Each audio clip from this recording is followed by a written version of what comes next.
Hey, there's a bubble. How do you know?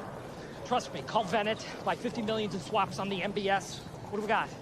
Garibaldi 4 triple B. Mark, you sure? Yeah, it's time to call bullshit. Bullshit on what? Every fucking thing. Fala pessoal, tudo bem com vocês? O Explica Bitcast de hoje vai ser um pouco diferente porque eu não vou ter convidado nenhum, vou ser só eu conversando com vocês e eu vou mostrar a palestra que eu dei na SetsConf, porque nos últimos anos a SetsConf demorou alguns meses para soltar a palestra, então eu decidi regravar a fala apresentando os slides aqui para você, que nem eu já tinha feito ano passado pelo podcast da BIPA, quando eu tinha falado sobre a adoção global do Bitcoin. Decidiu fazer o mesmo aqui sobre minha fala desse ano, que foi sobre energia e o futuro da mineração de Bitcoin. Antes da gente começar, só deixa eu fazer um disclaimer muito básico. A fala é basicamente sobre isso aqui, ó, que não minerar Bitcoin, que na verdade gasta energia, e para isso eu vou fazer um apanhado geral do que significa energia, por que usar energia é bom, várias dessas coisas que deveriam ser óbvias, mas infelizmente ao longo do tempo foram se tornando cada vez mais capturadas por um discurso antiprogresso e foram se tornando cada vez menos óbvias para as pessoas. Então, sem mais delongas, deixa eu começar aqui a apresentação de slides. Bom, o tema da minha fala, o título era esse, né? Energia ociosa e o futuro da mineração de Bitcoin.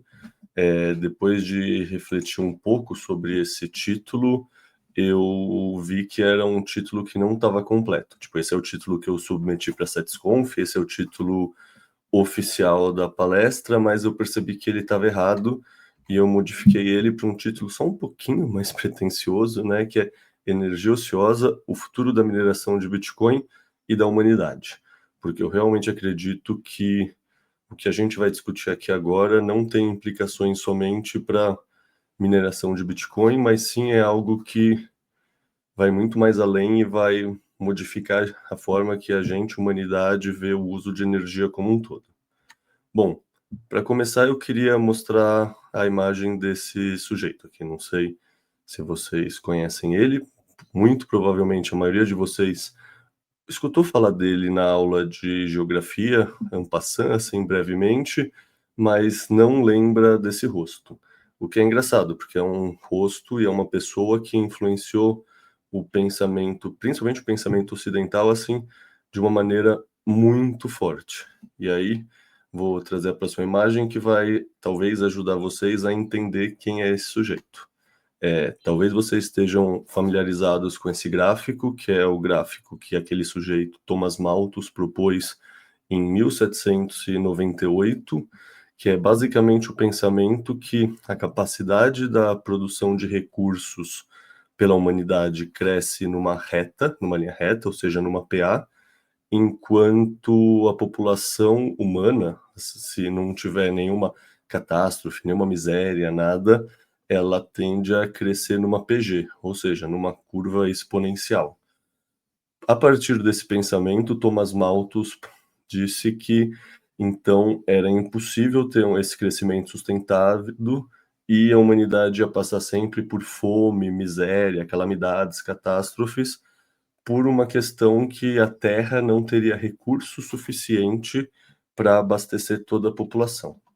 Que eu vou só dar uma olhada se está gravando mesmo. Bom, tá. Porque como eu estou no modo tela cheia aqui, não quero gravar a coisa inteira, fazer a palestra inteira e ver que não estava aqui. Mas tá, beleza. Continuando então.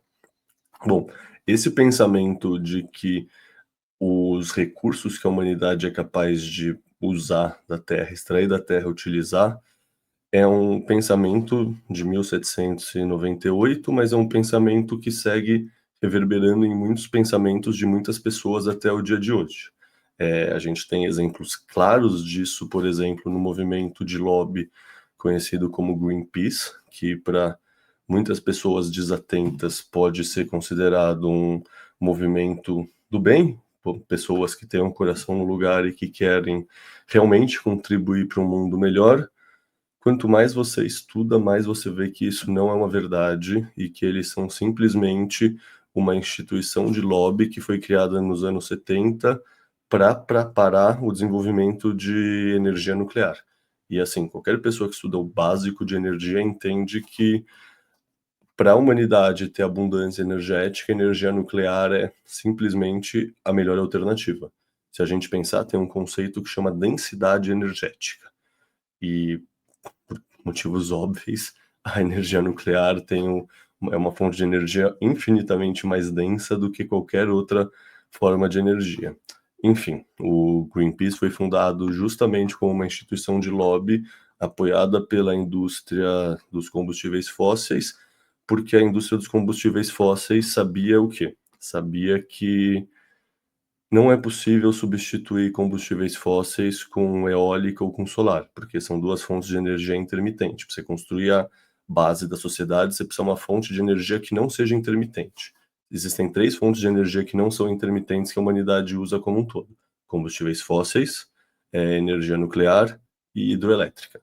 Hidroelétrica, muitos países não têm condições hídricas para isso, então vamos falar que globalmente a gente conseguiria ter o uso de 2 fontes de energia: nuclear e combustíveis fósseis. Se você combate a nuclear, sobra combustíveis fósseis. E esse sempre foi a lógica da instituição de lobby conhecida como Greenpeace.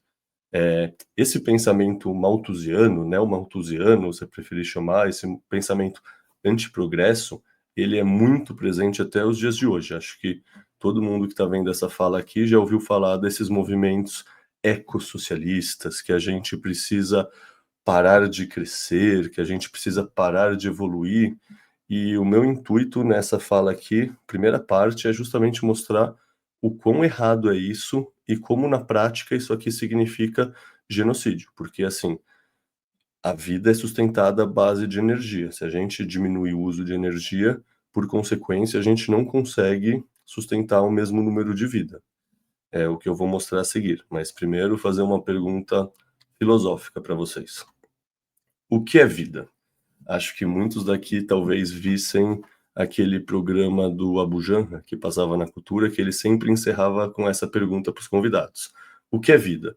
Daí o convidado era meio pego de surpresa, ficava pensando, tentava dar uma resposta, ele já emendava na sequência: beleza, e o que é vida? E aí as pessoas se desconstruíam. E é interessante que, assim, para cada pessoa vai conseguir pensar em 10 explicações diferentes sobre o que é vida. Tipo, vai ter uma visão mais filosófica, vai ter uma visão mais materialista, vai ter uma visão mais histórica, vai ter uma visão mais evolucionista. Eu gosto muito de uma definição do Schrödinger, aquele cara do gato, sabe? O Schrödinger, num livro What's Life, fala que basicamente vida é energia organizada. Porque se a gente pensar, todo o universo sempre caminha de um vetor de ordem para desordem. O nome disso é entropia. Você precisa ativamente combater a entropia organizando energia. Isso é a definição de vida, sabe? Um tronco morto consegue descer um rio. Um tronco morto não consegue subir um rio. O único tipo de ser que consegue subir o rio é um ser que está conseguindo usar a energia para lutar contra a natureza, para lutar contra o vetor óbvio do caminho. Isso significa energia. Em outras palavras, energia é vida, mas mais só do que energia é vida, vida é energia organizada. É a nossa capacidade de, não só nós seres humanos, né, qualquer entidade biológica, de lutar contra essa tendência do decaimento e da entropia e da desordem e do caos. A gente faz isso, seja pegando energia via sol, fotossíntese, as plantas, a gente, carnívoros ou onívoros, vai lá e come plantas, come bichos, que são esses seres que já tinham organizado a energia para a gente pega essa energia organizada, usa para a gente se manter. Então, basicamente, uma das N definições que a gente pode dar para a vida é que vida é energia organizada. Energia não é somente vida, energia é humanidade. E aqui eu vou trazer um estudo mais evolutivo para embasar isso. Tipo, por que energia é humanidade? Muitos de vocês provavelmente nunca ouviram falar disso, mas é um tema que eu gosto muito, que é a evolução da nossa espécie, desde que a gente era um hominídeo genérico no Mioceno há 10 milhões de anos atrás, lá na savana africana. Aqui a gente vê nesse gráfico uma linha de tendência de crescimento da capacidade craniana. Aqui, ó, capacidade craniana, e aqui é uma tendência, beleza, tem poucos dados fósseis, então você pode falar que essa linha de tendência não é tão precisa, mas o mais interessante ver é que, assim, beleza, a capacidade, o tamanho, vamos falar em palavras mais simples, né? O tamanho do crânio não era Homo sapiens, não era, mas eram os primeiros homos, os hominídeos, esse tamanho já apresentava uma certa tendência de crescimento, mas assim, se a gente excluísse esses dados, na verdade a gente quase conseguiria traçar uma reta, né? E de repente aqui, por cerca de 2,5 milhões de anos atrás, no começo do Homo erectus, aconteceu uma mudança de 0 para 1, teve uma mudança de paradigma aqui. O que aconteceu? O que aconteceu para o nosso cérebro, do nada, ter uma capacidade de volume, né? Para conseguir crescer muito mais. A resposta é a nossa capacidade de usar energia para mudar o ecossistema ao nosso redor. Em outras palavras, é quando o homem consegue dominar o fogo e cozinhar os alimentos que a capacidade craniana dele começa a crescer. Por quê? Porque quando você cozinha um alimento, basicamente você está pré-digerindo ele fora do seu estômago, e com isso você deixa o acesso aos nutrientes que esse alimento tem muito mais facilitado. Ou seja, você consegue pensar em carnívoros, sei lá, um leão vai lá, come e tem que passar muito tempo em repouso. Por quê? Porque ele está comendo só comida crua. Uma vaca nem se fala, né? Precisa processar energia com o auxílio das bactérias dela, etc., mas de grama, de folha. Tipo, tem muito menos energia. A gente, quando a gente começa a cozinhar os alimentos, a gente passa a ter acesso à energia de uma maneira muito mais fácil, o que significa que a gente tem um excedente calórico muito grande que pode ser empregado a, por exemplo, crescer a capacidade craniana e a gente começar a se tornar cada vez mais racional e ter cada vez uma capacidade maior de pensamento.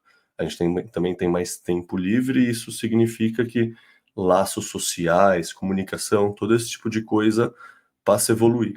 Ou seja, em outras palavras, energia é a humanidade. Foi a nossa capacidade de utilizar a energia de uma maneira diferente que fez a gente se tornar humano, fez a gente sair de um hominídeo, de um macaco genérico na savana, para se tornar o homem que acordou, o macaco que acordou, né? O Homo sapiens, o homem do conhecimento. Energia não é somente vida. Energia também é civilização. Tipo, tudo que a gente construiu até hoje, no fundo, a camada base disso é a energia. E aqui eu trago um gráfico que demonstra claramente isso. Aqui tem um gráfico que pega só a variação do uso de energia que a humanidade tem desde 1780, começo da Revolução Industrial, primeira Revolução Industrial, até os anos 2000. Aqui a gente vê que até 1880, começou em 1860 o consumo de carvão, mas antes toda a Revolução Industrial era feita à base de lenha. E aí aqui fica interessante falar que, beleza, Thomas Malthus escreveu aquilo de PA, PG, o crescimento da população, etc. Nessa época aqui, quando a gente estava começando a usar lenha como fonte de energia e não usava mais nada. Aqui, a partir da segunda Revolução Industrial, lá por 1860, 1880, que foi movida a carvão, e aqui a gente vê a terceira revolução, a revolução petroquímica, né, etc., Segunda Guerra, pós-Segunda Guerra, que é basicamente feita à base de gás natural e de petróleo. Em outras palavras, toda a nossa civilização atual é construída na base de combustíveis fósseis, seja carvão, seja gás natural, seja petróleo, que a gente vê que claramente esses três recursos ainda são, de longe, os mais consumidos pela humanidade, pelo menos até os anos 2000, onde vai esse gráfico, mas a verdade é que até os dias de hoje. E aqui faz sentido, então, contextualizar uma frase muito boa do Nobel de Economia, o Robert Lucas, que é, pela primeira vez na história, o padrão de vida das pessoas comuns começou a ter um crescimento sustentado. Nada remotamente parecido com esse comportamento econômico é mencionado por economistas clássicos, até mesmo com uma possibilidade teórica. Ou seja, fazia sentido Thomas Malthus, lá em 1798, ter o pensamento de que não haveria progresso, que não tinha crescimento tecnológico, que a humanidade não ia produzir mais no mesmo pedaço de terra, porque ele escreveu aqui, ó, nem tinha começado a Revolução Industrial. Pós começo de Revolução Industrial, a gente começa a entender, a gente enquanto humanidade, né, começa a entender que sim, existe crescimento sustentado. Isso, antigamente, Adam Smith, o pessoal do passado, eles não conseguiam nem conceber isso como uma possibilidade teórica. Para mostrar isso aqui como quando você muda o paradigma do seu uso de energia, você muda o paradigma da espécie como um todo. Porque o que aconteceu entre Thomas Malthus até os dias de hoje? A gente mudou o nosso paradigma de utilização de energia, a gente tem acesso a muito mais energia per capita, portanto, a gente conseguiu ter um crescimento sustentável. E aqui, para exemplificar isso, eu trago um gráfico que mostra a evolução da população humana e momentos marcantes do uso de energia, por exemplo, domesticação dos animais. Melhorou um pouco a população humana? Melhorou, mas a gente nem consegue ver nesse gráfico a diferença. Controle do fogo, a mesma coisa. O uso do fogo, controle do fogo. Uso de água, uso do vento. Ou seja, qual é o nome daquelas coisas? Os aquedutos, barco à vela, essas coisas melhoraram um pouquinho, assim, mas você vê que não mudou nada a tendência. De repente, a gente começa a usar os combustíveis fósseis. Quando a gente faz isso, a humanidade está em 0,8 bilhões de pessoas. Atualmente, aqui é dado defasado, já é considerado que a gente está quase em 8, ou já estamos em 8 bilhões de pessoas. Ou seja, em 300 anos, 3 séculos, um pouquinho menos de 300 anos, né? 275 anos de uso de combustíveis fósseis, a gente passa de, sei lá, a gente tem um aumento de 10 vezes na população humana. E aí é interessante lembrar daquele momento que era o limite que o Malthus mostrava quando cruzava a PA e a PG, e a partir daquilo teria fome, misérias, catástrofes, etc, etc, né? O limite malthusiano. A gente passou desse limite faz tempo. E assim, eu inventei essa reta, ela é hipotética, ela podia estar muito mais abaixo aqui, mas a real é que não importa. A real é que, já que a população cresceu de uma maneira tão gritante, a gente deveria estar vendo muito mais fome, muito mais miséria, muito mais problema relacionado à falta de recursos. E assim, as pessoas que acompanham muito o Jornal Nacional, mídia impressa, esse tipo de coisa, podem até ter essa impressão que sim, né? Tá tendo conflito lá em Gaza, tá tendo a questão da Ucrânia, pô, tá tendo um genocídio no Sudão, pô, o Congo, para variar, tá em guerra, sabe? Tem problemas no mundo. Mas, se a gente olha dados mais objetivos, a verdade é que o número de pessoas vivendo em extrema pobreza diminuiu de uma maneira gritante, apesar do número de pessoas ter crescido de uma maneira significativa. Muitas pessoas pegam esse gráfico e usam ele para justificar que é o sistema capitalista que deu certo. Eu concordo em partes, eu concordo muito com o sistema capitalista, obviamente, mas tem crescimento populacional na China, tem crescimento populacional na Índia, tem crescimento populacional na África, em vários lugares assim que não é um capitalismo da maneira que a gente gostaria de acreditar que o capitalismo deveria ser no mínimo, né? Então, assim, na minha visão, isso aqui não reflete necessariamente o que o capitalismo fez pelo mundo, e sim reflete o que a abundância energética fez pelo mundo. Ou seja, a gente conseguiu aumentar significativamente a população, e toda essa população a mais vive em condições muito melhores do que vivia-se no passado. Aqui a gente vê que o número de pessoas que não vivia na extrema pobreza em 1820 era uma parcela bem diminuta, só que aqui 10%, 5%. Hoje em dia, o número de pessoas que vive na pobreza extrema, apesar da população ter crescido tanto, esse é um número pequeno. O número de pessoas que estão fora da extrema pobreza é um número que é muito maior. Em outras palavras, a gente de fato tem uma sociedade que foi construída no uso dos combustíveis fósseis, e o uso dos combustíveis fósseis fez isso. Esse crescimento em verde aqui pode ser sim associado diretamente ao uso de combustíveis fósseis. Então, assim, usar combustíveis fósseis é bom ou é ruim? E se a gente deixar de usar combustíveis fósseis, o que acontece com isso aqui, com essa gráfico? Será que esse gráfico continua subindo? Será que esse gráfico entra num platô? Ou será que esse gráfico despenca? E a parte vermelha do gráfico, será que ela continua diminuindo, que nem está aqui desde, sei lá, anos 80, talvez, não sei, anos 90? que nem está aqui? Será que entra num platô ou será que volta a crescer? Minha cabeça é que falar em desligar 100% dos combustíveis fósseis equivale basicamente a um genocídio, que no fundo é o que essa galera quer, infelizmente. Tipo, eles falam sobre a população saudável para a Terra ser 800 milhões de pessoas. 800 milhões de pessoas, se a gente lembrar, é exatamente a humanidade antes da Revolução Industrial. Se você quer ter uma humanidade antes da Revolução Industrial, o que significa isso? Significa esse tipo de sociedade com essa faixa de pobreza e essa faixa de riqueza em detrimento deste tipo de sociedade. Por que isso acontece? E aí, citando de novo pensadores do passado, aqui é uma frase do Goethe, a energia fará tudo o que puder ser feito no mundo.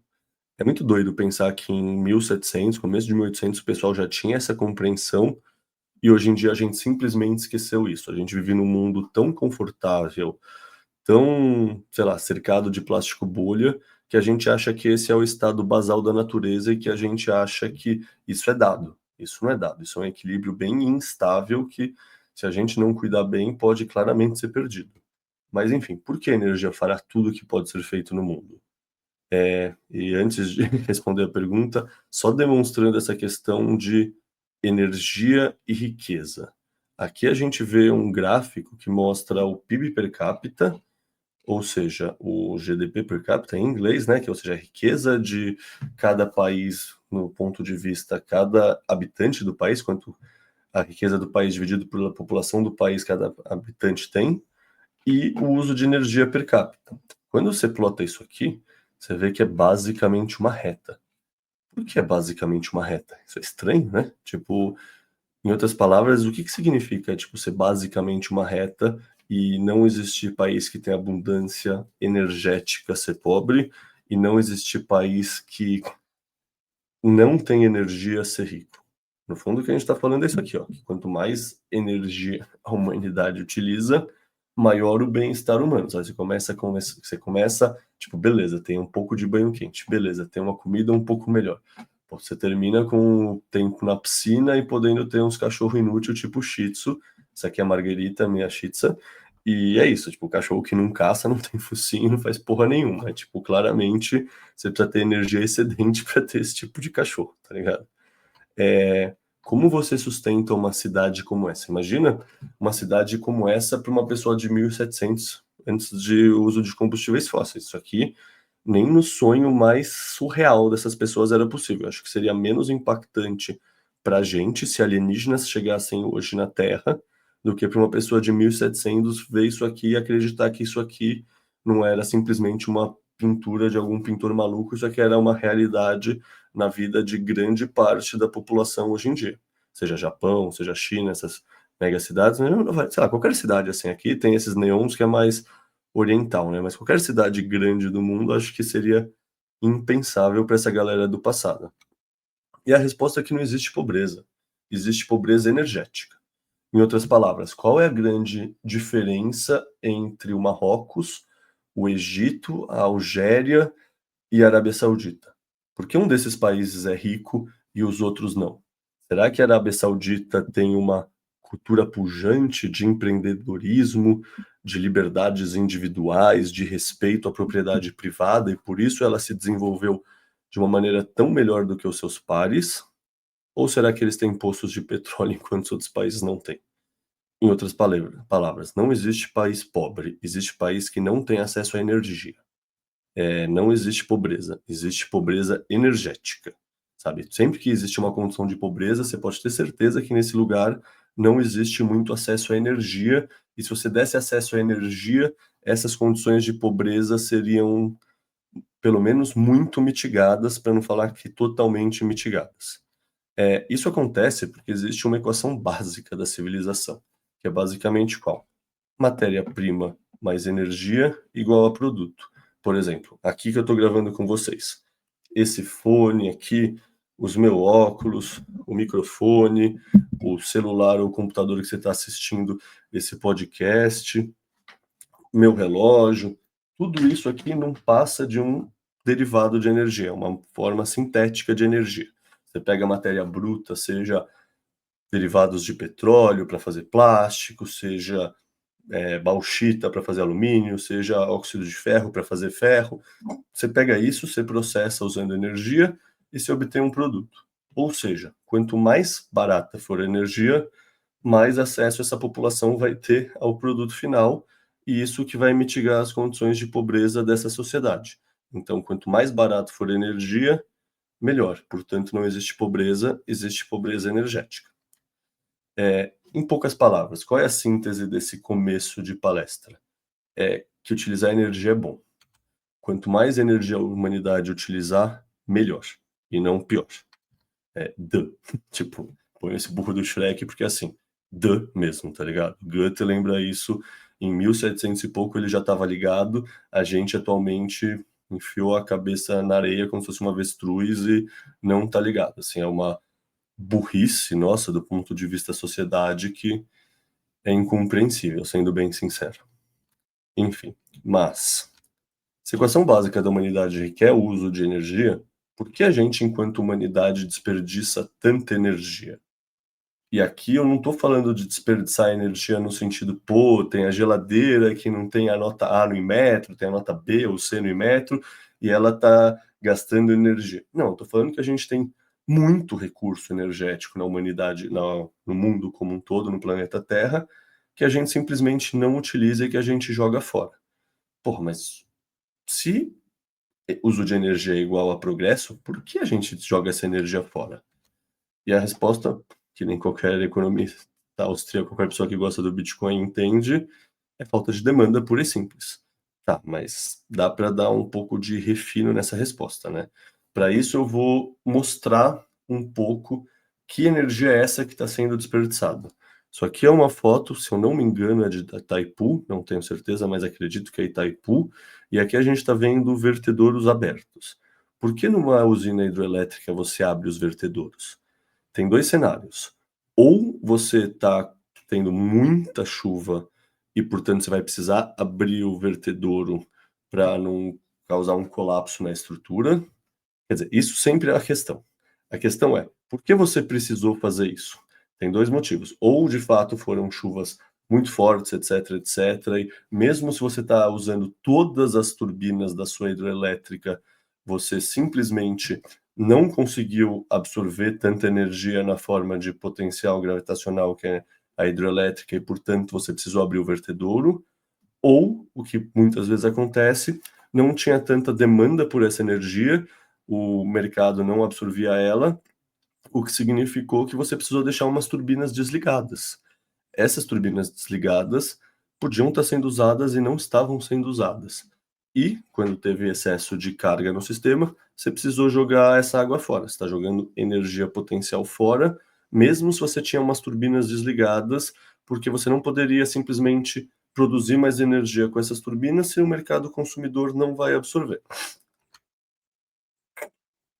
Isso é uma verdade não só para as hidrelétricas na parte sudeste e sul do Brasil. Isso é uma verdade que está acontecendo de uma maneira muito gritante no Nordeste.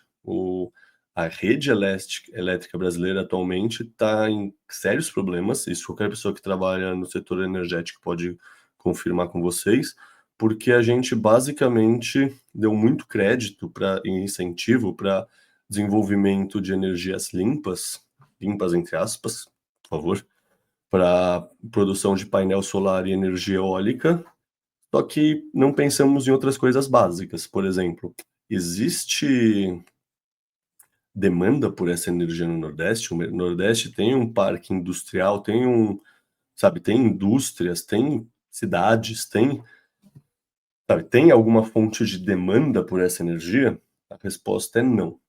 E aí, beleza, por que você não simplesmente coloca nas linhas de transmissão desse sistema interligado nacional e manda para o Sudeste?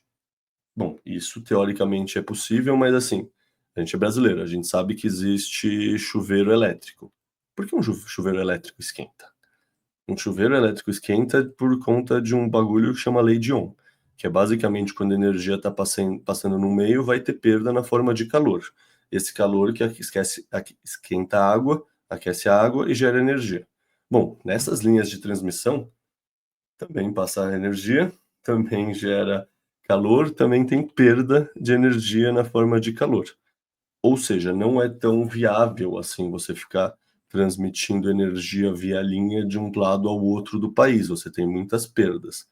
Ao mesmo tempo, a tecnologia bateria ainda é uma tecnologia que não escalou da maneira que seria ótima. Então, por exemplo, você não pode ficar produzindo solar só na parte boa do dia e guardar essa energia numa bateria para abastecer sei lá, cidades do Nordeste à noite. Isso não funciona tão bem ainda. Então, assim, isso aqui é só exemplos de Brasil.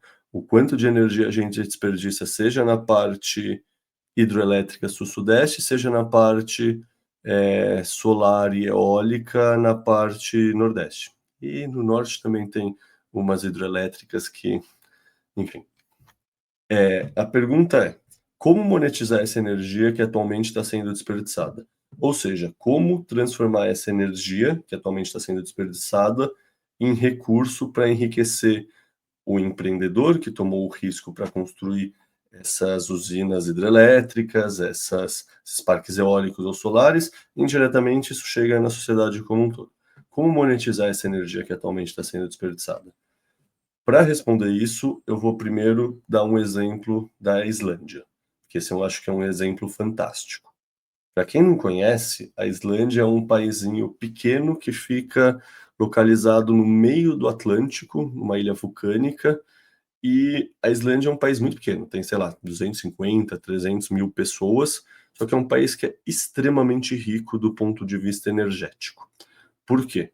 Porque a Islândia tem muita energia hidroelétrica, porque tem muita geleira, tem montanha, tem cachoeira, tem rio, então é muito simples conseguir energia hidroelétrica lá.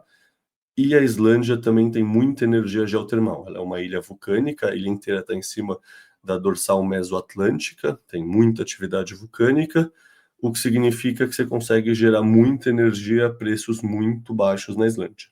E aí a Islândia, como um país que tem muito recurso, gostaria do quê? De monetizar esse recurso e ganhar dinheiro com isso, e com isso melhorar a vida da população, etc. Como a Islândia faz isso? E aqui, para exemplificar, isso aqui é uma fábrica da Alcoa. A Alcoa, para quem não sabe, é agora não sei se é uma associação, uma organização, enfim. É um player muito forte na indústria do alumínio. E aí faz sentido explicar para vocês qual é a equação básica do alumínio. É que nem a equação básica de tudo, é energia mais matéria-prima igual a produto. No caso do alumínio, é energia mais bauxita gerando alumínio puro. Só que essa energia, como você faz para separar a bauxita aqui, usando energia para obter alumínio 99, 100% de pureza? Você precisa fazer uma eletrólise, ou seja, jogar muita energia quando o alumínio está em estado líquido, ou seja, você precisa, depois de muitas reações, lixiviações, etc., você entra num forno de fundição, acho que chama alto-forno, não lembro o nome, que está a 1000 graus Celsius, e nesse forno com 1000 graus Celsius você fica passando umas correntes de energia cabulosa, justamente para separar o alumínio no anodo e sei lá o que no catodo, ou é catodo e anodo, não lembro direito, mas enfim, basicamente a gente pode ver o alumínio como uma forma de se exportar energia que a Islândia utiliza. Só que o que é mais interessante sobre isso? O mais interessante sobre isso é que a Islândia não possui bauxita. A Islândia não no fundo, assim, bauxita é o resultado de intemperismo químico em solos, em rochas específicas. A Islândia nem intemperismo químico tem. Tipo, a Islândia não tem solo, a Islândia não tem a capacidade de ter bauxita. E mesmo assim é um dos 10 maiores produtores de bauxita do mundo. Como? A resposta é que eles têm energia tão barata que vários países de vários lugares do mundo, Austrália, Brasil, etc., enfiam a bauxita para a Islândia beneficiar a bauxita e transformar ela em alumínio. Em outras palavras, o alumínio que a Islândia produz vai agir como uma bateria que permite à Islândia armazenar sua energia excedente e transportar ela até o mercado consumidor, que é a Europa geralmente, mas pode ser qualquer lugar do mundo. Pô, assim, será que a Islândia conseguiria ligar uns cabos submarinos levando energia excedente até a Groenlândia ou até o Reino Unido? Não, muito mais fácil você colocar num produto, numa commodity que você produz a partir do uso de energia, e você vê que a Islândia faz isso com alumínio. Basicamente, eles armazenam a energia excedente deles na forma da bateria alumínio, e com isso eles conseguem transportar essa energia até o mercado consumidor. Em outras palavras, a Islândia transforma a sua energia excedente em uma commodity e transporta ela até o mercado consumidor. Aqui, pessoas mais atentas talvez já entenderam onde eu quero chegar. Por quê? Porque a equação básica da mineração de Bitcoin é muito parecida, que nem a equação básica da humanidade, etc., que é energia mais poder de processamento igual a Bitcoin. Ou seja, o que a Islândia poderia querer fazer? Ou qualquer outro país do mundo? Qual é a grande diferença de você produzir Bitcoin em vez de você produzir uma commodity normal como a Islândia produz alumínio? A resposta é que o Bitcoin é digital. Em outras palavras, essa equação básica aqui gera uma commodity digital. Ser uma commodity digital significa que não tem custo nenhum de transporte, porque você consegue teletransportar essa sua commodity diretamente ao mercado consumidor. Ou seja, toda a parte, cadeia logística, infraestrutura, fica extremamente mais simplificada se você tem uma operação de energia longe de um mercado consumidor. Em vez de você pensar que, tá, mas será que vai ser viável o transporte? Porque, assim, muito de produção de commodity, o gargalo é o custo do transporte. Se você consegue teletransportar o mercado consumidor até o produtor de commodity, geralmente a conta fecha muito mais fácil. É justamente isso que a mineração de Bitcoin faz para qualquer produtor de energia que tem energia excedente que não está sendo aproveitada. Agora vamos entrar nos específicos. Como a mineração de Bitcoin vai ajudar X, Y, Z? Vamos começar falando sobre as redes elétricas como um todo.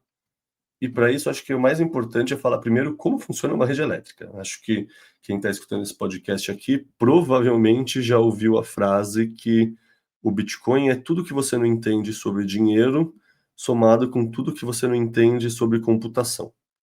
Isso é verdade, por isso que é tão difícil entender o Bitcoin, por isso que muita gente muito inteligente não entende.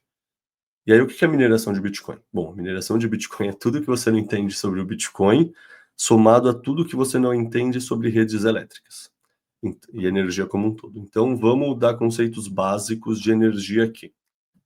Primeiro, temos uma curva de demanda de energia, que é a curva da demanda que a sociedade tem. Geralmente, ela está mais alta entre as 6, 8, 9 da noite, que é aquele horário que o pessoal chega em casa, acende a luz, liga uma TV, vai tomar um banho, cozinha o jantar, etc. Essa é uma curva real que eu peguei no site da ONS, agora não lembro o nome, mas da instituição brasileira que faz esse acompanhamento. Esse gráfico aqui está errado o nome, deveria ser o total de energia, a capacidade de geração do lugar, mas não é energia gerada no momento.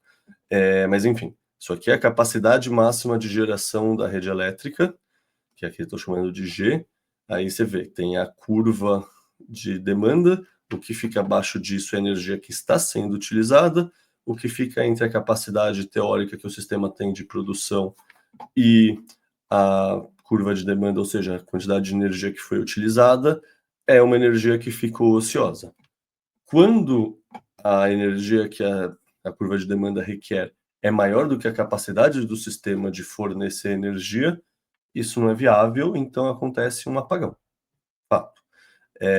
Entretanto, um apagão assim é o pior cenário possível para qualquer pessoa que pensa em redes elétricas. Pensa um hospital que do nada acaba a luz. Pensa, sei lá, em várias coisas, indústrias, etc., que do nada acaba a luz. Tipo, esse é o pior cenário possível. Então, tudo que um planejador de rede elétrica precisa fazer é evitar que ocorra um apagão. Beleza, como você consegue evitar que ocorra um apagão? Você pode aumentar muito a quantidade de produção de energia da sociedade.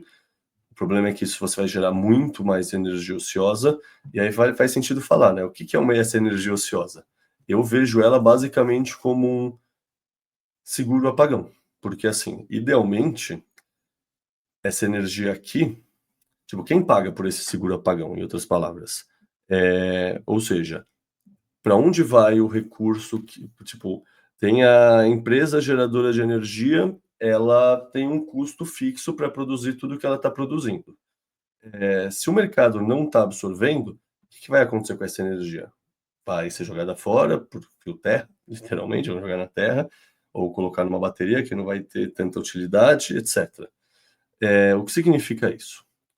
Significa que cada pessoa atualmente que utiliza a rede elétrica está pagando também um seguro apagão para ter esse espaço de energia ociosa, porque senão você teria muito mais apagões. Mas isso não escala. Você quer evitar apagões mesmo, você vai fazer isso aqui ser muito maior, então o custo do seguro apagão fica muito maior. Isso não escala, geralmente.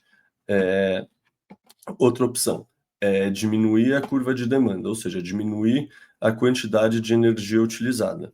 Bom, a gente já falou bastante sobre como energia é igual a progresso, energia é igual a civilização, energia é igual à humanidade. Então, utilizar menos energia é uma cagada, em poucas palavras, tá ligado? Ai, não faz sentido, bibibi, é uma cagada. Um outro fator que a gente poderia pensar é tentar mudar a curva de demanda dessa energia. Ou seja, não, vamos pôr metade do turno da indústria para trabalhar à noite, não de manhã, etc.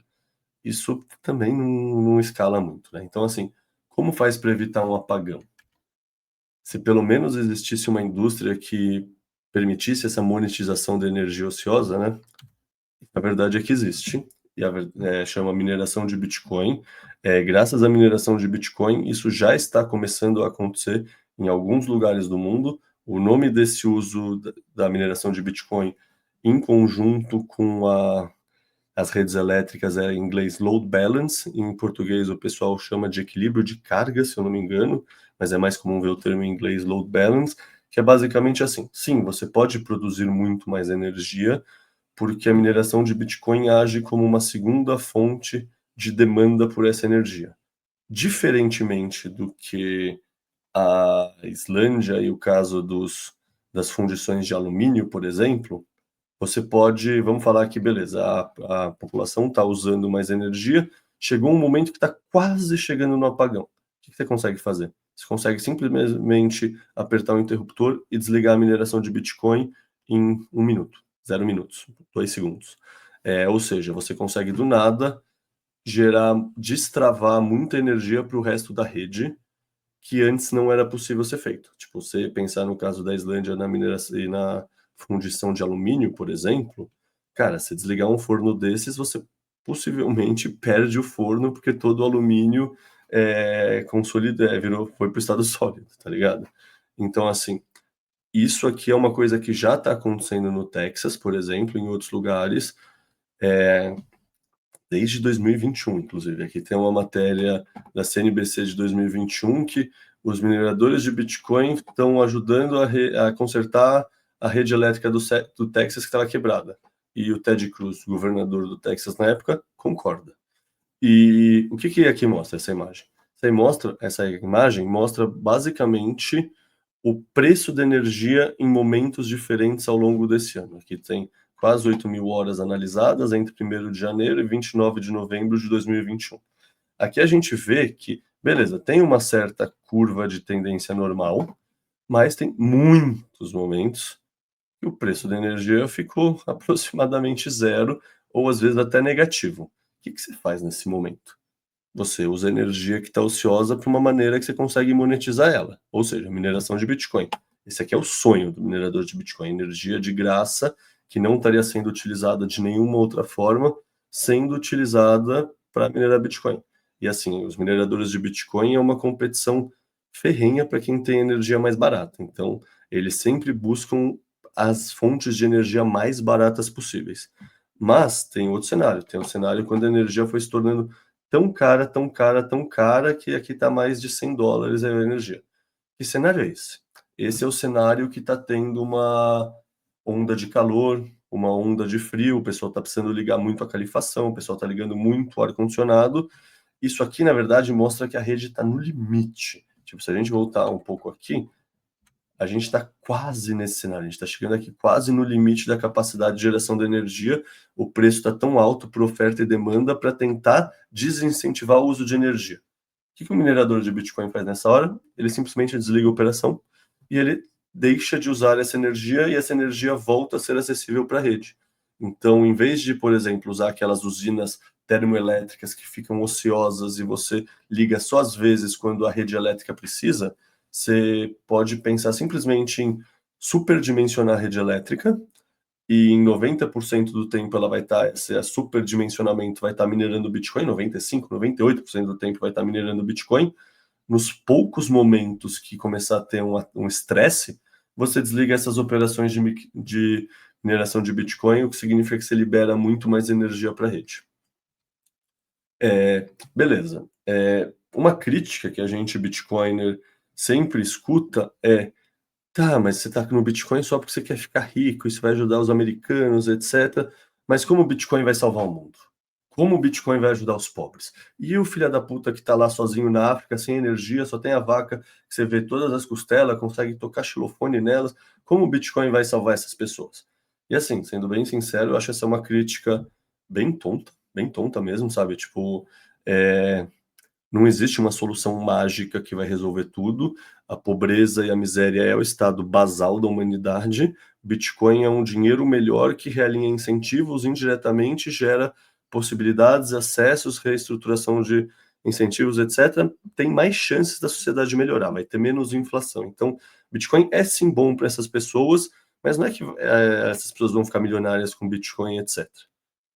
Tá, mas e a mineração? A mineração ajuda, de alguma forma, essas pessoas que estão tão cagadas à margem do sistema, ou é que nem o Bitcoin? E a resposta é sim, a mineração de Bitcoin tem um potencial transformador para a sociedade, especialmente pensando nos mais pobres, muito maior do que o ativo monetário Bitcoin propriamente dito. E eu digo isso pensando nessas microgrids. Primeiro, vamos definir o que é uma microgrid. É uma mini-rede. Brasileiros talvez lembrem, sei lá, alguém aqui do Sudeste já foi para Pouso da Cajaíba, Praia Grande, sabe? Essas ilhas que tem umas comunidades meio isoladas, que tem uns painéis solares e às vezes um gerador a diesel e que tem uma pequena forma de usar energia lá. Isso é verdade para ilhas, isso é verdade, sei lá, vamos pensar na nossa Amazônia como um todo, Pará, Roraima, Rondônia, Amazonas mesmo, Acre. Com certeza tem muitas comunidades nessas regiões que não estão conectadas à rede elétrica tradicional, que é a Main Utility Grid, mas às vezes vai ter uma outra usina, sei lá, aqueles catavento eólico, aquelas turbinas, vai ter um gerador a diesel, vai ter uns painéis solares, isso vai ser controlado por uma central que distribui, um pouco de energia pode até ser armazenada para usar depois, apesar de não ser uma eficiência muito grande, e isso vai chegar até as casas e negócios locais, se existirem. A única diferença é que essas microrredes, microgrids, não estão conectadas à rede elétrica. Como a mineração de Bitcoin ajuda isso? A resposta é simples. Aqui é uma imagem muito legal, eu acho muito legal, de um jeito bem sem falsa modéstia, porque eu que desenhei essas imagens aqui, 2 anos depois eu acho um paper sobre microrredes que mostra essa imagem aqui, que no fundo representa a mesma coisa de uma maneira diferente. Tipo, aqui está mostrando a demanda por energia de uma comunidade no interior da África, em Malawi, e aqui mostra o quanto de energia essa comunidade usa ao longo do tempo. Só que a gente tem que pensar uma coisa. Quando você começa a produzir uma rede elétrica, muito provavelmente, muitas das pessoas dessa comunidade não têm equipamentos elétricos porque não tinha eletricidade. Não tem um rádio, não tem uma TV, não tem uma geladeira, não tem um cortador de grama, não tem várias... Cortador de grama é diesel, mas enfim, não tem várias coisas que você poderia ter com o uso de eletricidade se você já não tinha eletricidade lá antes. Então, assim, o economics para você montar, ou seja, o cálculo econômico, a viabilidade econômica para você montar uma dessas micro-redes é muito difícil. Você dependeria de muita doação de ONG, de governo, porque, cara, no começo não faz sentido nenhum do ponto de vista viabilidade econômica essas micro-redes, porque não tem demanda local. E aí, como a gente conversou aqui, que bom que existe uma indústria que monetiza energia ociosa e que consegue ser essa fonte de demanda para ajudar a viabilidade de projetos como microrredes. Isso é um problema de qual tamanho que eu estou falando aqui? Bom, a África é um continente de 1,4 bilhões de pessoas, onde estima-se que 600 milhões de pessoas não têm eletricidade. Isso é 43%, isso é um número gigantesco, isso é quase 600 milhões de pessoas, 3 Brasis e por aí. E assim, como a gente espera que vai conseguir melhorar qualquer coisa na vida dessas comunidades carentes, se elas nem têm acesso à energia, e como a gente comentou, energia é igual a progresso, energia é igual a civilização. A verdade é que não é uma ONG doando dinheiro e fazendo caridade, é dando acesso a recurso a essas pessoas. Se eles não tiverem recurso, o dinheiro de doação da ONG é só um assistencialismo, mas não vai mudar em nada a realidade dessas populações.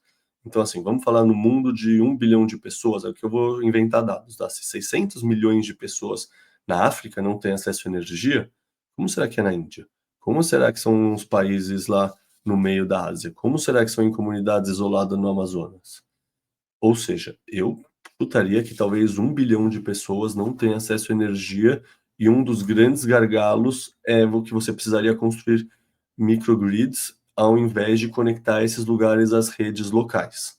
E, como eu mostrei aqui anteriormente, existe uma tecnologia que permite isso ser feito, que chama mineração de Bitcoin. Então, assim, o lado social do uso da mineração de Bitcoin é algo lindo e algo pouco falado, mas que tem potenciais transformacionais para a humanidade como um todo, na minha visão. Mas, energia ociosa, quando eu falo de energia ociosa, até agora eu falei energia, mas no fundo eu estou falando muito mais da energia elétrica, né? Muito mais coisas que geram eletricidade, uma rede elétrica, etc. Energia ociosa não é só isso. Tipo, o poder transformacional do uso de energia ociosa pela mineração de Bitcoin não está relacionado só com redes elétricas, seja em escala grande, seja em microgrids. Muito provavelmente vocês conhecem essa imagem. Vocês já passaram por alguma refinaria, vocês já passaram por Cubatão, vocês talvez já tenham visto essas chaminézinhas queimando. O que está acontecendo aqui? Aqui, provavelmente essa indústria está com um excedente de metano, que é um nome bonitinho para gás de cozinha, ou seja, é um recurso que é energético, poderia ser utilizado, mas essa indústria não tem como escoar até o mercado de produção, é caro, eles vão ter que fazer gasoduto, armazenar, etc. A logística não vai funcionar bem, eles simplesmente queimam o metano ao invés de deixar vazar para a atmosfera, porque o metano é um gás poluente, daqui a pouco eu vou explicar mais o quão poluente ele é. Mas, em suma, isso aqui é energia sendo jogada fora. Toda vez que vocês verem uma chama dessas, pensem, pô, essa energia podia estar minerando Bitcoin em detrimento de estar sendo queimada e jogada fora.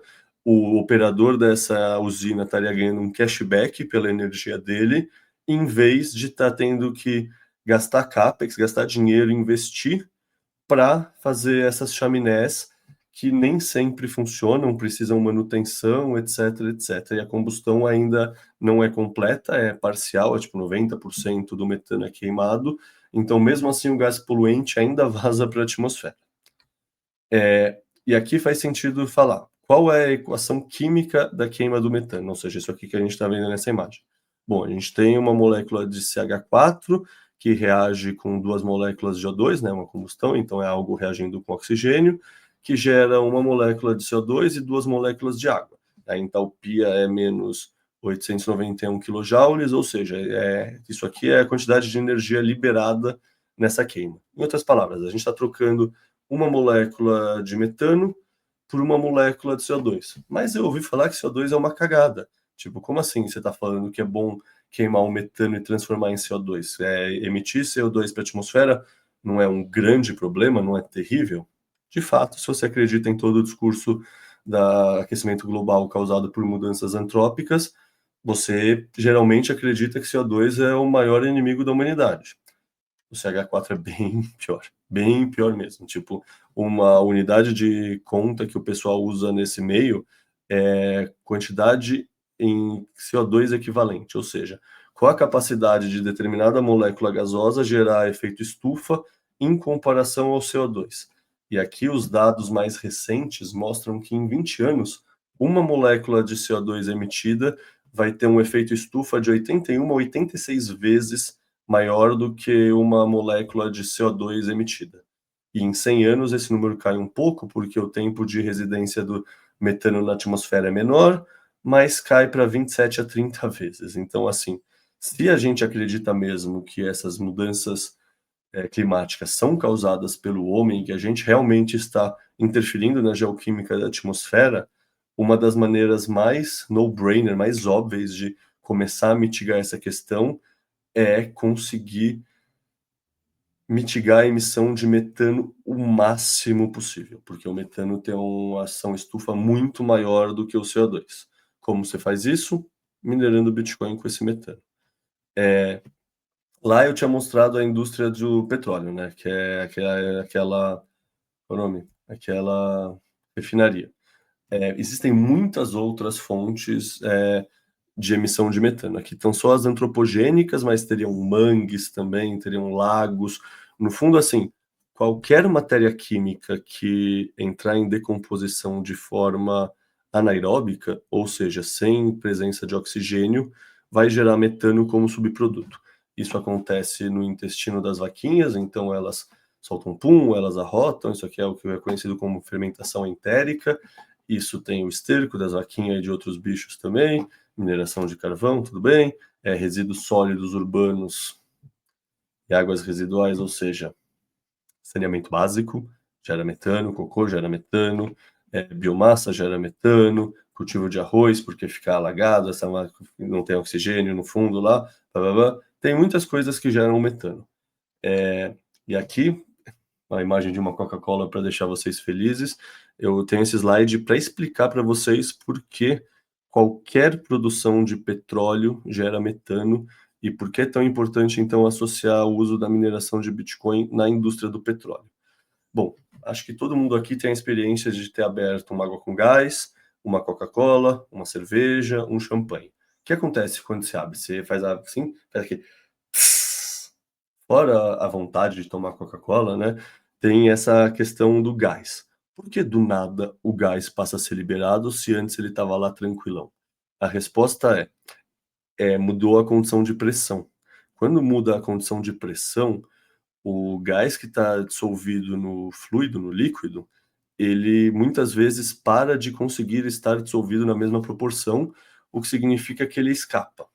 Isso que eu estou descrevendo para a Coca-Cola é exatamente a mesma coisa que acontece com o metano. Isso aqui são os gases que estão dissolvidos no óleo, né? Ou seja, no petróleo, e quanto cada um desses gases consegue ficar dissolvido conforme as variações de pressão. Aqui tem o metano, mas sim, acontece com nitrogênio, sim, acontece com etileno, sim, acontece com CO2. Como a gente está falando do metano, eu estou falando do metano. Mas basicamente assim, o petróleo sempre está lá embaixo da terra, com várias metros, várias centenas de metros, várias milhares de metros de pedra em cima dele. Uma pressão cabulosa. Conforme ele vai chegando perto da superfície, ele tem muito menos pressão litosférica em cima dele. Pressão litosférica é o nome dessa pressão das pedras, né?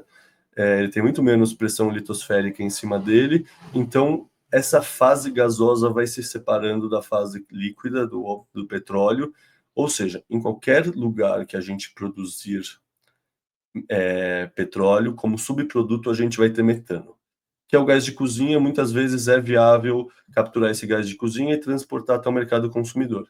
Muitas vezes não, porque a infraestrutura de instalar um gasoduto é diferente do que a infraestrutura para instalar um oleoduto. Muitas vezes o preço não compensa, a logística não faz sentido e você prefere só instalar aquela chaminézinha e começar a queimar esse metano. Qual é a questão? A questão é que, assim, você gasta dinheiro para fazer essa chaminézinha e queimar esse metano. Então, assim, vamos imaginar que Estados Unidos, Europa e Canadá, onde a fiscalização é mais, sei lá, mais rigorosa, vamos falar assim, o pessoal realmente se esforça e investe dinheiro para mitigar a emissão de metano. O que será que está acontecendo no Azerbaijão? O que será que está acontecendo na Rússia? O que será que está acontecendo na China? Ou seja, não é assim, ó, vamos fazer tudo junto, estamos na COP aqui, vamos apertar a mão e todo mundo vai se unir e combater as mudanças antrópicas, vai estar tudo certo, uau, parece trama do Capitão Planeta, tá ligado? Isso nunca vai acontecer sem incentivos econômicos. E os incentivos econômicos não podem ser subsídios, senão eles não param em pé, é só você tirar o subsídio que o negócio flui.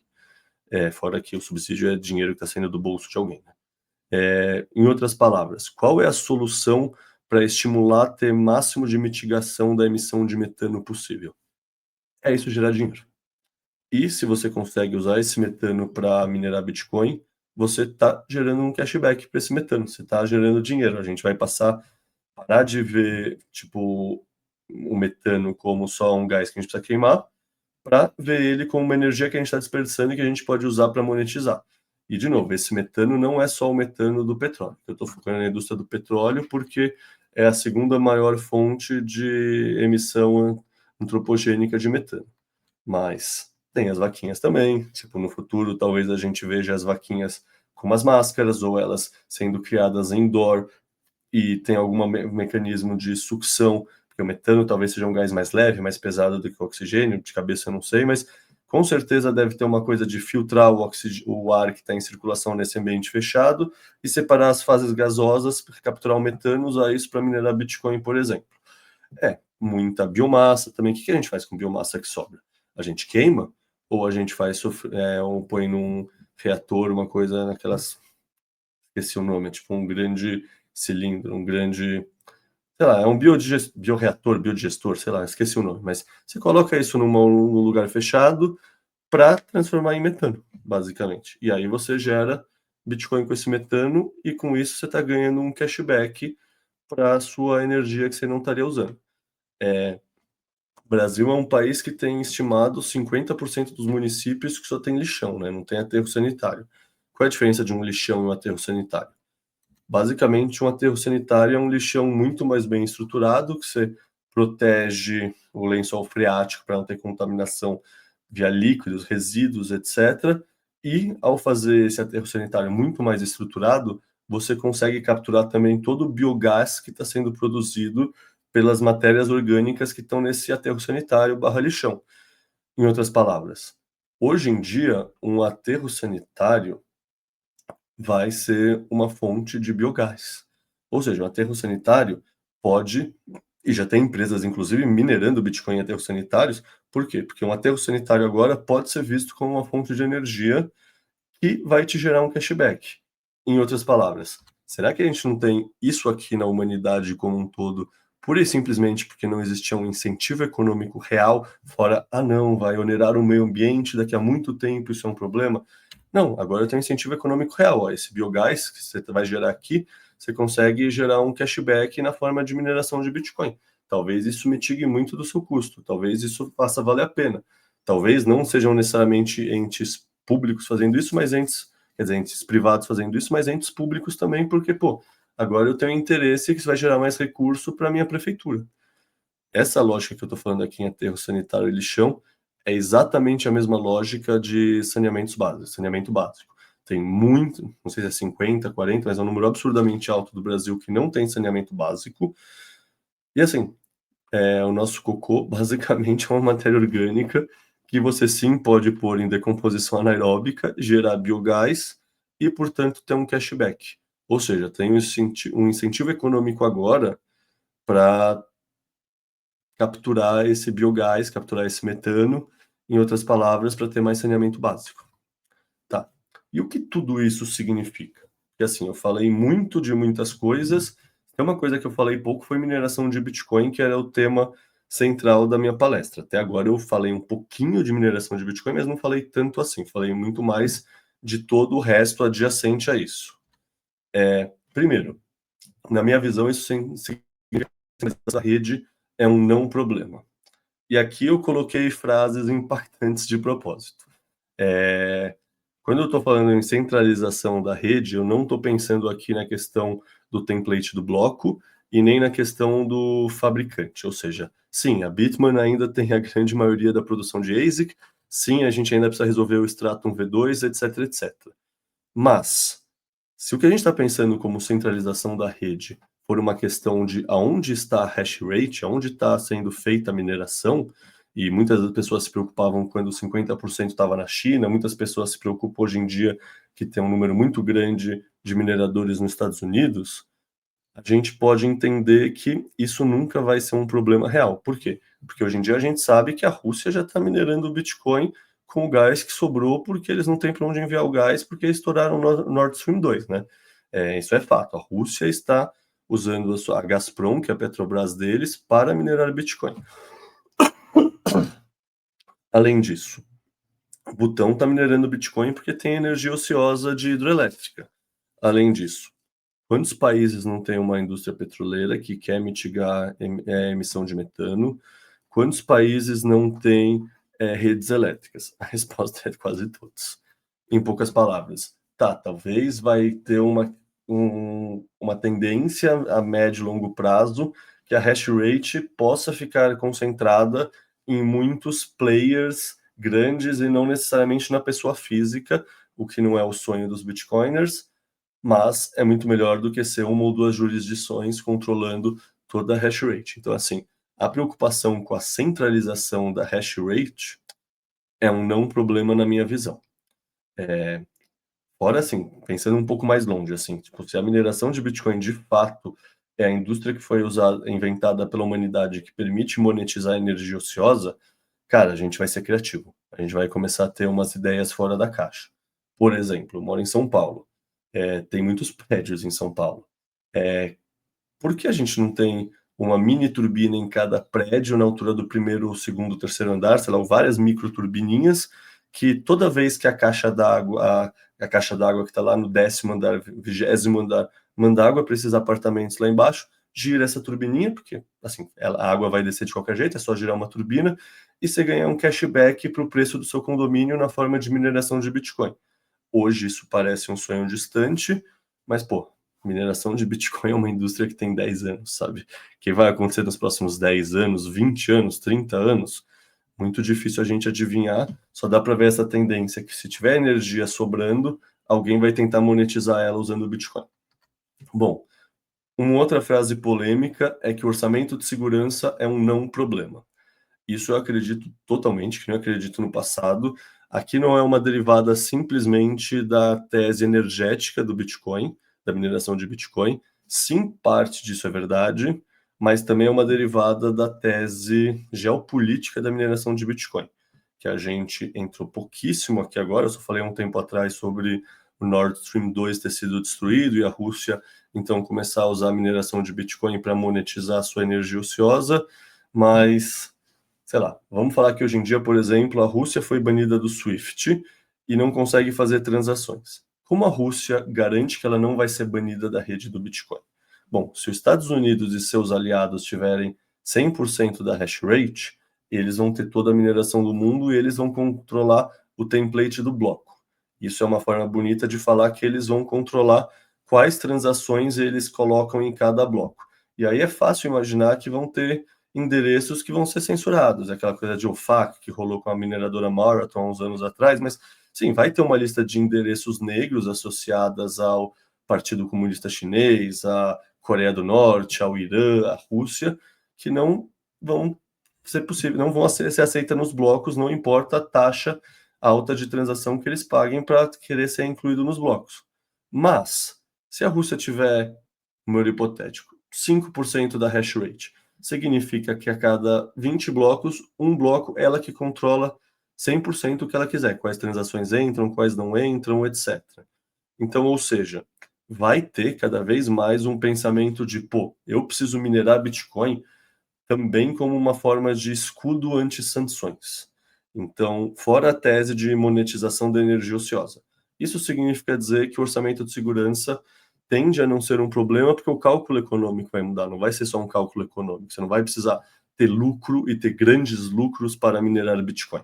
Se é um player nacional, você quer garantir seu espaço no mundo, você quer monetizar sua energia ociosa, isso já significa que você tem um prazo muito maior, se é um player nacional e não uma empresa, para monetizar isso, isso já torna o cálculo econômico diferente, mas com a derivação geopolítica, eu acho muito difícil ver o orçamento de segurança como um problema. Bom, a atuação do Bitcoin nas redes elétricas acho que ficou demonstrado também como ele torna as redes elétricas muito mais estáveis e resilientes. Também acho que ficou claramente demonstrado como sim, a mineração de Bitcoin é uma indústria que tende a melhorar muito a humanidade. A crítica do pessoal mais direitos humanos, esquerda, etc. Mas como a gente vai salvar o mundo das caras? Cadê o Capitão Planeta para fazer o mundo inteiro melhorar ao mesmo tempo num passe de mágicas e o Bitcoin moeda não faz isso? Tá. O Bitcoin mineração provavelmente é a melhor alternativa que a humanidade tem para fazer isso. Também passa a ter um incentivo monetário à mitigação das emissões de metano, que é assim, se você está preocupado com mudanças antrópicas, isso aqui é uma das melhores notícias que você poderia ter, porque, assim, fora pensamentos de tipo, não, a gente não pode crescer mais, não, a gente tem que economizar, não, a gente não pode fazer as coisas, eu nunca vi quase nada de realmente factível de mudar a questão das mudanças antrópicas e que leve em conta a natureza humana, sabe? Geralmente é uma coisa que você coloca em conflito a natureza humana de querer se expandir, querer progresso, querer trabalhar, querer prosperar, com o discurso ambientalista das mudanças antrópicas, efeito estufa, etc.